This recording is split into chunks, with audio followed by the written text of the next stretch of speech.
Hello everyone, আজ ছিল মঙ্গলবার। সকাল সকাল ঘুম থেকে উঠে স্নান সেরে এদিকে আমি এখানে নিত্য পুজোটা করে নিলাম।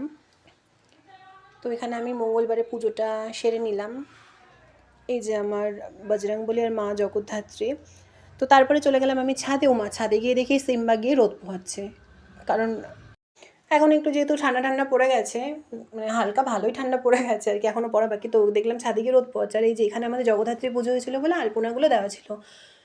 তো দেখো শীতকালে রোদটা বেশ ভাল লাগে। তো আমি এখানে গাছে একটু জল দিতে গেছিলাম।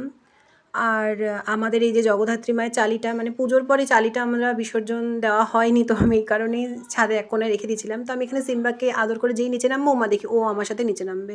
তো যাই হোক নিচে চলে এলাম। আমি চলে এলাম রান্নাঘরে। আজ যেহেতু আমাদের নিরামিষ ছিল মঙ্গলবারে, তো আমি এখানে ফুলকপি আলুর ডালনা করেছিলাম মাখা মাখা করে।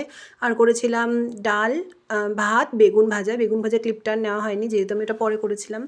আর এখানে দেখো সিম্বা একটা বাচ্চা ছেলের মতন কোলে বসে কেমন আদর খাচ্ছে। তো আজকে ভিডিওটা এতটুকুই। কেমন লাগলো জানিও। সবাই ভালো থেকো, সুস্থ থেকো। দেখা হচ্ছে অন্য কোনো ভিডিওতে।